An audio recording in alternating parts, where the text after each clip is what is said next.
cannot let you leave.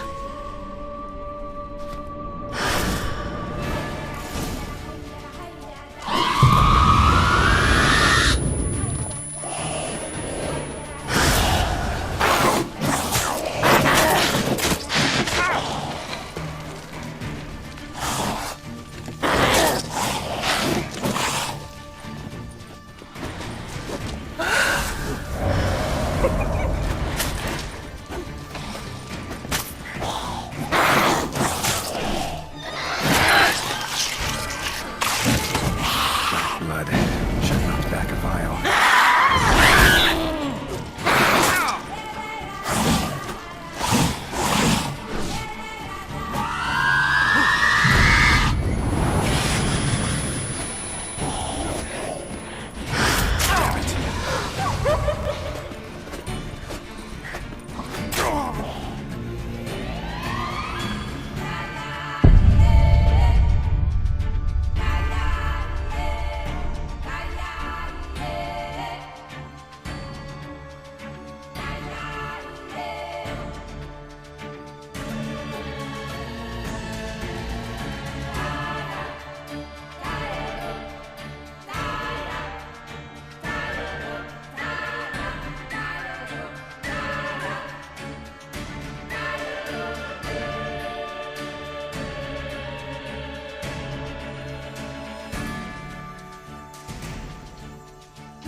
Stinks. Waterlogged. Both hands amputated. Body was quartered just as I thought.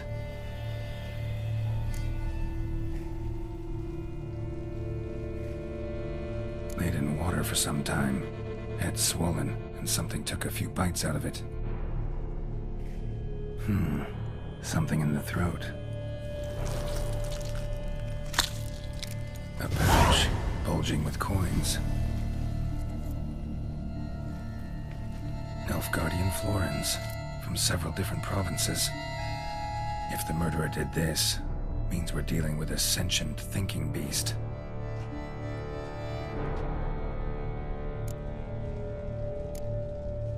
Body was chopped up after death.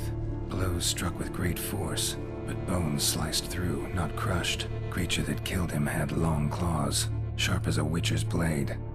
First sank its claws into the victim's heart. No Bruxa did this. Third hand. A spare?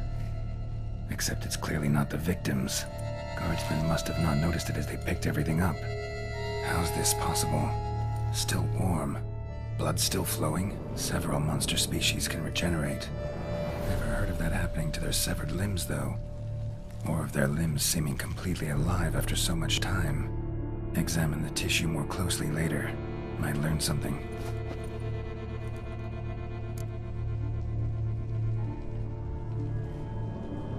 So, murderer was clearly a monster, but not a Bruxa. But then why'd the Bruxa come here for the severed hand? And who does the hand belong to? Why the hell's it still warm? Now, pouch shoved down the victim's throat. What's the significance? And why was he chopped up into pieces? Lots of questions, no answers so far. Need to know about the other victims. I'll ask Palmerin to get me in to see the Duchess.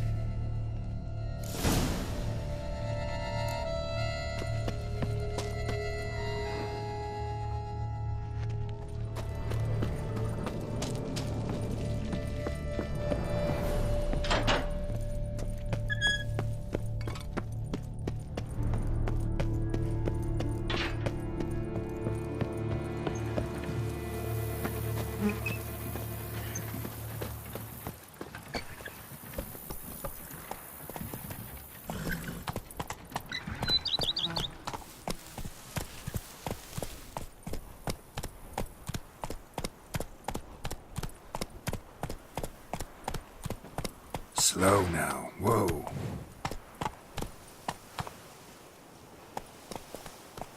Run, Roach.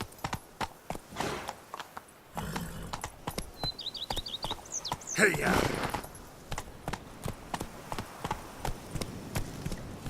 Slower.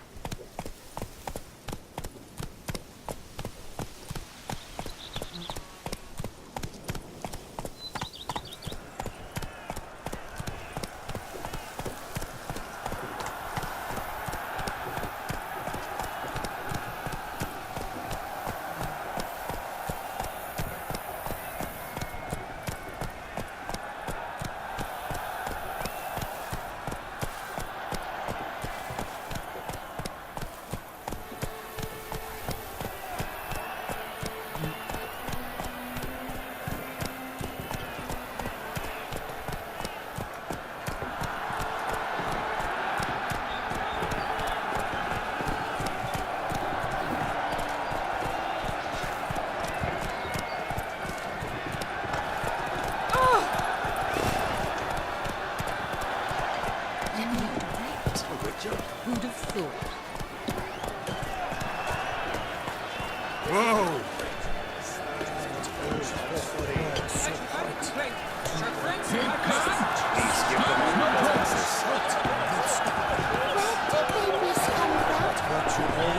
Yes? Is it not evident and busy? My regards to you. Yes? Is it not evident and busy? Of you. What's that you want? You must loosen up. Need to speak to the Duchess, urgently. All right, you scamps. Story's done. Go find your parents. But the Pomerine, what about the story of Riddick and the dragon? They're tales for another time. But take a good look at the man who stands before you now. This is Geralt of Rivia, the master witcher who lent his valiant hand to the defeat of the giant Goliath. Master Witcher, is it true virtue always trumps villainy?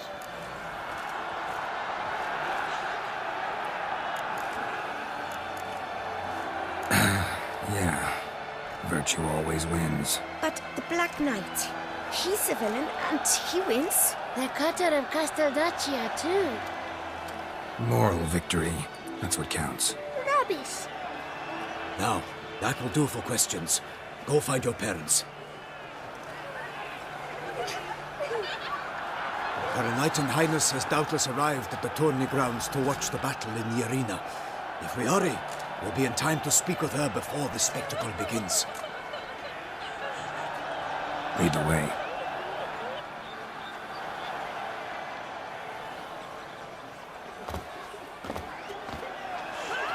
Who's fighting?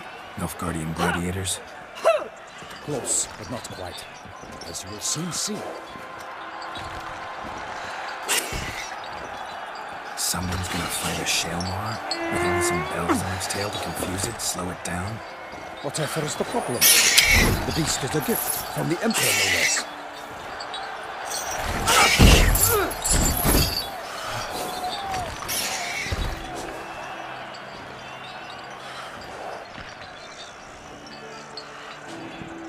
This is dangerous.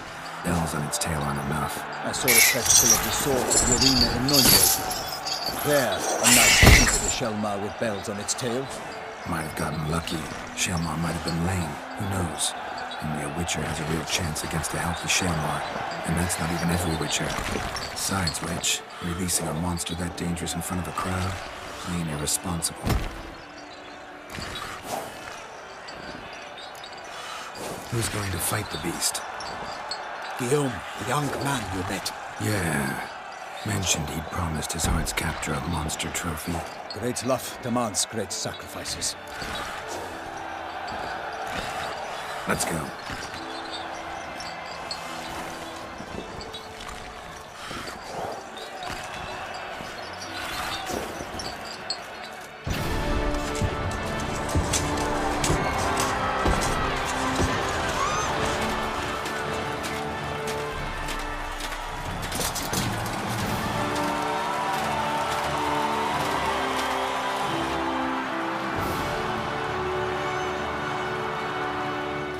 I dedicate my imminent victory to fair Lady Vivian.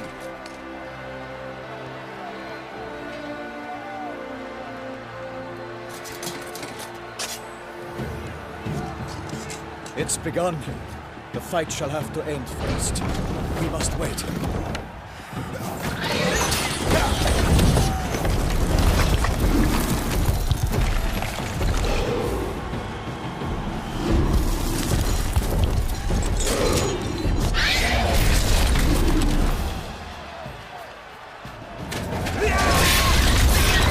Got a bad feeling about this.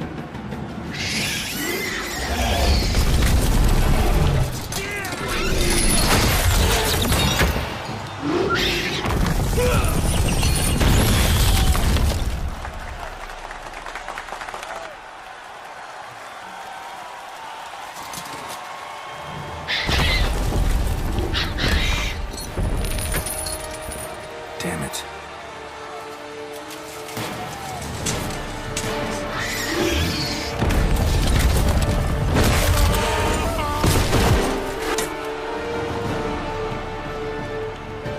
We have to help him.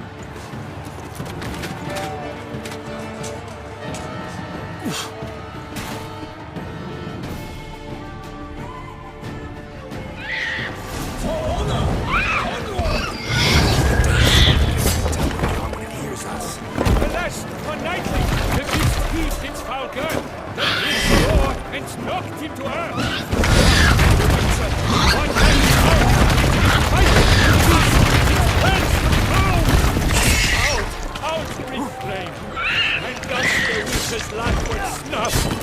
All our hopes, alas, had turned to dust. Drink up the ocean and set fire to the wood, for nothing in this struggle had come to any good. What was all in the monsters the victor, then naught shall have come of valor and vigor.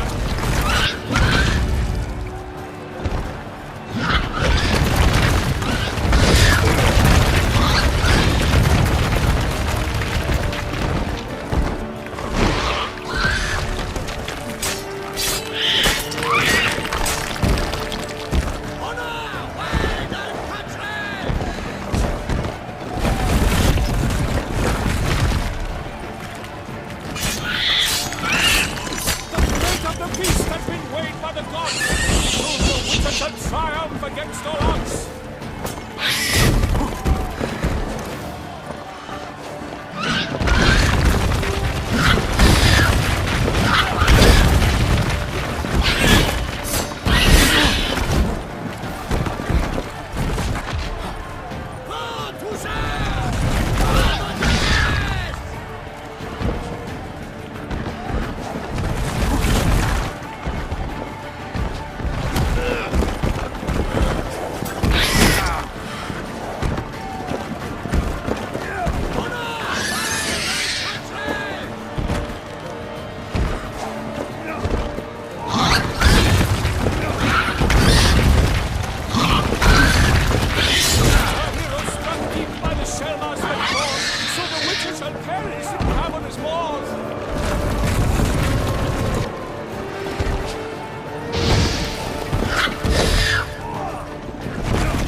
Down came the Witcher in one mighty bound to give fight to the beast, its plans confound!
Selma than its foul heart and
Selma lies defeated by Geralt of Rivia, master of the witchering trade. Behold, as the last gasps of life seep from the beast.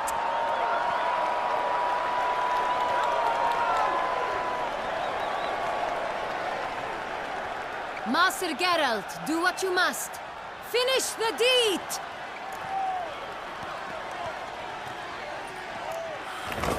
It suffered enough.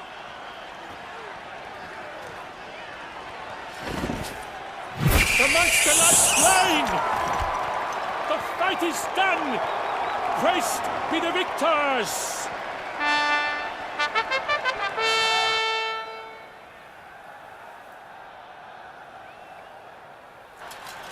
Forgive me. I am not as nimble as in my younger years.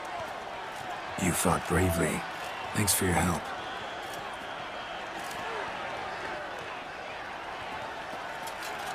Guillaume? The lad came damned close to dying. I'm fine. Not hurt at all. Vivian?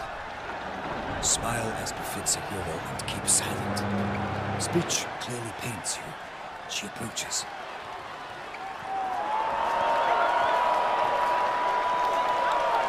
Geralt.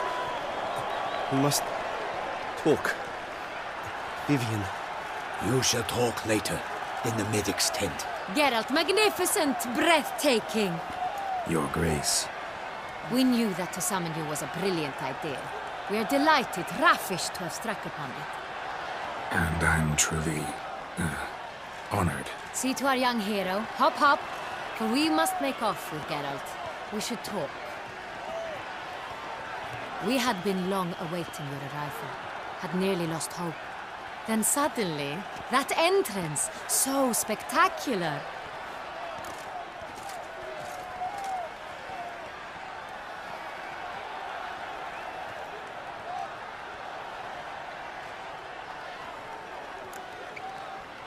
Your Grace, Shaelmars are dangerous creatures, even to knights in full-plate armor. Nonsense.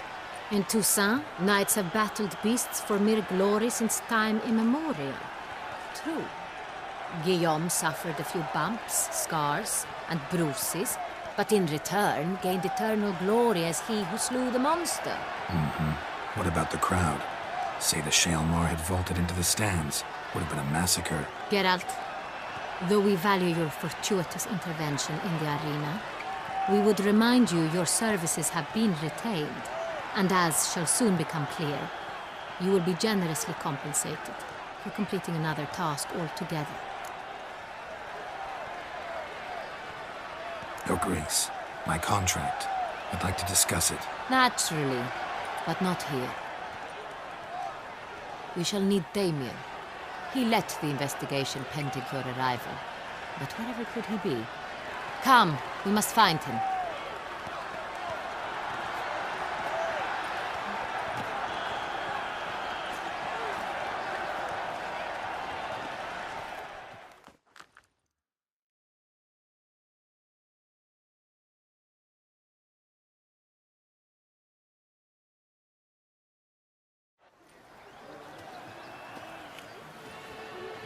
Tell us, have you come alone?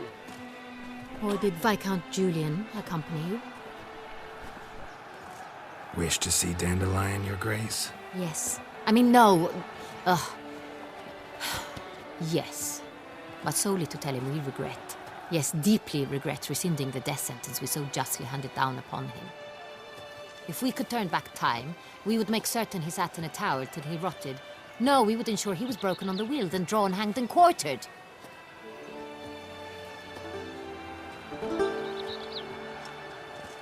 Ah, the very man we would entrust with these tasks. Damien de la Tour, captain of my personal guard. Your Grace. Witcher. Greetings.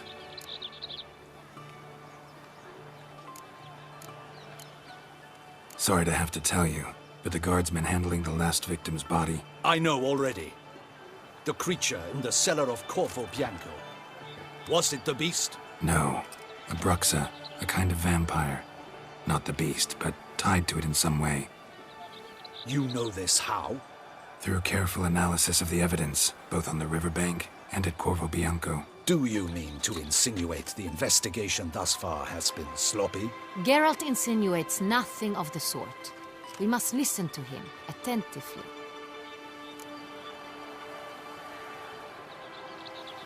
I examined the body of the beast's last victim. Might have found something. Need to analyze it. A quiet place, that's what I could use most right now. And maybe the help of an alchemist or a mage. Also like to hear all you know about the previous victims. Take it Sir de la Tour is my man for that. Firstly, call me Damien, please. Secondly, you should know I spoke against summoning you here. I've heard much about you. You bring trouble, or thus far have, always. And we've enough trouble as it is. Yet we are capable of defeating the beast on our own, without an outsider's help. I've no doubt about it. Damien, we settled the matter of the Witcher's employ some time past. Definitively. Since you have broached it nonetheless, Let us discuss Geralt's pay. Are the legends true? Do witchers usually demand that which you find at home, yet did not expect? Yes, Your Grace. The law of surprise. Time-honored. We shall be candid. The surprises we encounter on a daily basis would be of no value to one such as you. What awaits at the palace are edicts to sign and portraits of suitors from far-off lands. I fear you would find little use for either. Thus, we've decided you shall receive the deed to a vineyard, Corvo Bianco, and a sum of coin. You will doubtless consider this adequate. Title to the vineyard shall be given to you at once. Surely you'll need lodgings while you hunt. The coin, however, will be yours only once you have slain the beast. Lovely, generous gesture, Your Grace. But Corvo Bianco, isn't it the Duchy's temporary morgue? Is it now? The Chancellery's bungled things again, we fear. Not to be left unsupervised for one instant. Yet, in its mood, a morgue should present minimal problems to a witcher. What's more, nothing enhances a wine's reputation better than a grim legend. Thank you, Your Grace. I accept the contract, of course. But as I said before, I'll need some information.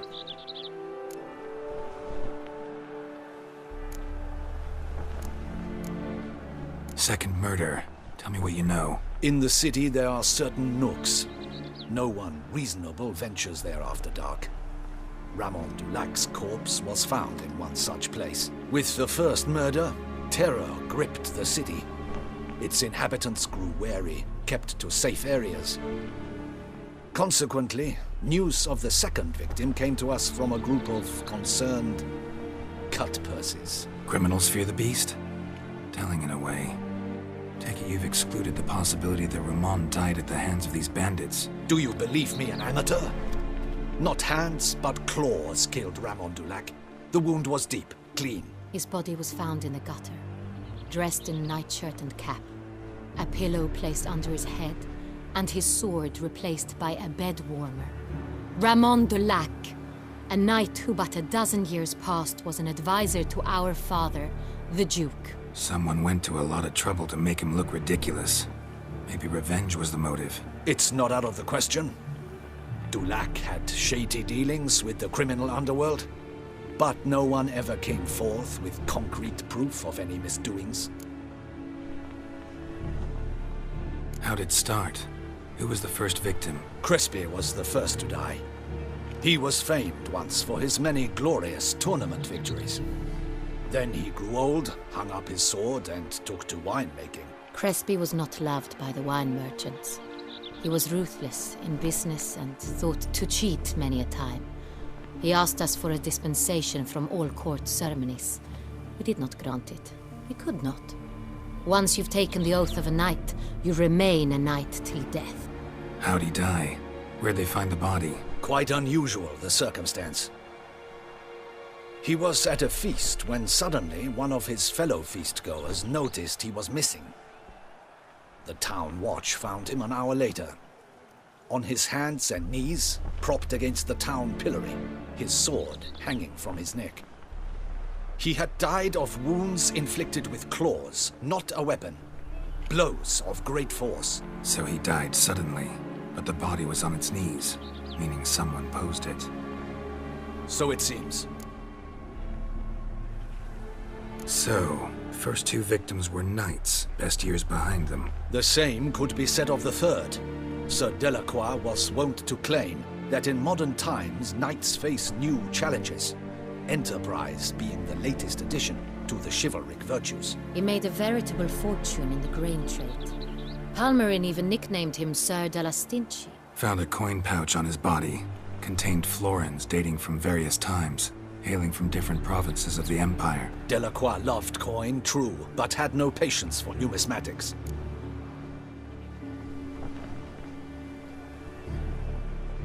Lots of similarities between the victims.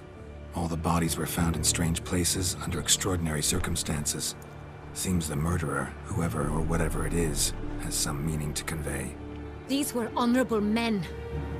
We are horrified by the disdain, the disrespect with which they were treated. These were Knights of Toussaint. Blast it. Might be the point. From what you say, none was a model of virtue. Ever considered that's what the beast's trying to draw attention to? All the murdered men were knights who swore fealty to the 5 chivalric virtues. And even if the Knights of Toussaint swear fealty to what virtues exactly? honor, wisdom, generosity, valor, and compassion. 5 virtues. Why are they so important to your knights? Strange question. Your Grace, forgive me. I'm a foreigner trying to understand another land's customs. You are forgiven. According to legend, the virtues we cultivate were bestowed upon us by the Lady of the Lake. How we truly came to espouse them, none remember. In Toussaint, we believe men of low birth should be simple-hearted and obedient. We expect much more, however, of our knights. They are to be soldiers and courtiers, lords and servants. Thus, the need for clear moral guidelines. At the time of his dubbing, a knight vows to demonstrate throughout his life honor, wisdom, generosity, valor, and compassion. Beast seems to be pointing up moral decay, denouncing it. Victims were all humiliated. Might have been murdered to emphasize their lack of specific chivalric virtues. Honor compromised by the pillory. Wisdom by ridicule. Generosity by a coin pouch shoved down a throat. It seems to fit, true, though not perfectly. Can't discount the theory if it's on the lips of everyone in town. Say our reasoning's right. Next murder will be just as showy and denounce the victim's lack of the 4th virtue, valor. We can also assume that victim will be an elder knight. Let's think. At the moment, all the knights are either at the tourney grounds or in the palace gardens. Our annual hare hunt shall begin there shortly. Have you heard of the custom? Milton mentioned something. Seemed excited to prance around in a bunny costume. Not sure why. Hang on. Strange circumstances. A knight advanced in years. The famed cowardice of rabbits. Could it be that simple? Is Milton de Peyrac-Peyren the next victim? Milton also knew Delacroix. Told me so down by the river. Damien! To miss something so obvious. De Peyrac-Peyren, Crespi, Delacroix, and Delac formed a knightly team. It was years ago, but... They were a team? They were close friends, tightly knit, and as such earned the trust of our father, the Duke. We often witnessed him turn to them with delicate matters. Later, their paths diverged. Unlikely to be a coincidence. Beast must know it too. It's a lead, I'm sure. Your Grace, we need to find Milton, immediately. Rather problematic. You see, the garden entertainments are due to start, and he's disguised as the hare, hiding somewhere, waiting for some tipsy courtiers to find him. The hare's hiding place is a carefully guarded secret. We must call off the game, at once. First and foremost, we must remain calm. Damien, order the garden searched immediately, but discreetly. By no means can we disrupt the festivities. Panic will only incite the beast to strike sooner. And you, Witcher, follow me. My gardens, my night, I shall take the fall. A murder is out of the question. I will not allow it. Not near my palace. Horses? Ready our horses!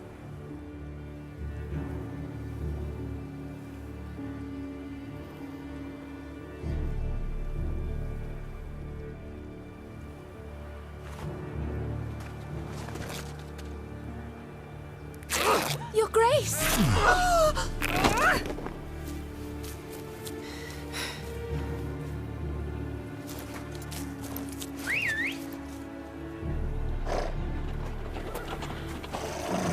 What the hell? Why, I said... Your Highness, I... Mind it doesn't get wrinkled. Onward!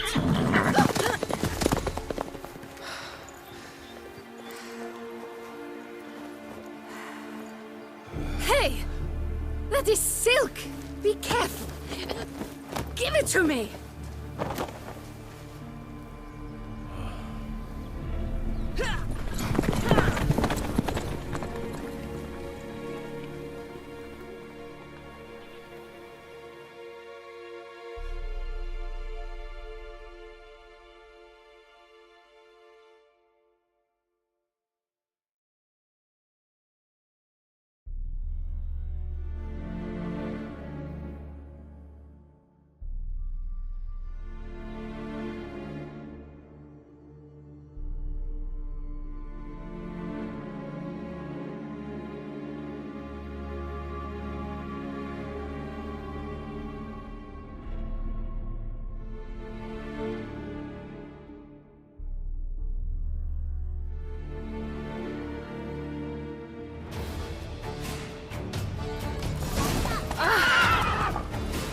Grace seems right at home in the saddle. the wind!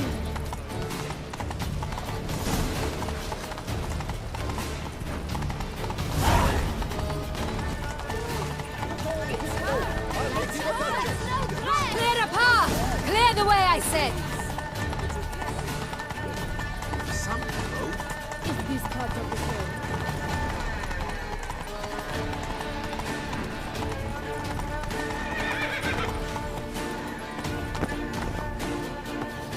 It's here! Just round the corner! Hurry! We must go to where the game is being held. The participants must find a unicorn's horn, a golden fish, and a phoenix egg. With these in hand, they can deduce where the hare, Milton, hides. Mean we need to find those things too? We've no other option, but time is of the essence, so we shall have to break the rules.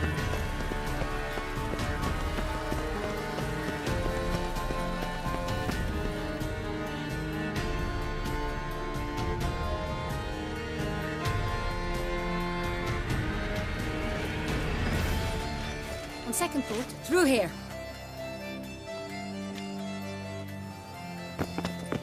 I shall show you where the hunt plays out. Then we will split up. You will get hold of the unicorn horn and the golden fish, while I nab the phoenix egg. That will be quickest. Golden fish. Do I need a rod or a net? Please, Geralt. It's not a real fish. Look there, towards the water. See the lights? The hunters are trying to hook the fish from boats. You must simply dive in and find it. The unicorn. How do I catch it? It's terribly skittish, true, but I'm sure you will find a way to earn its trust. It runs around over there, look. The golden fish and the horn both contain things or clues that will help us find Milton. Once you have fish and horn, find me among the other Phoenix Egg hunters. All clear? Then let's get to it.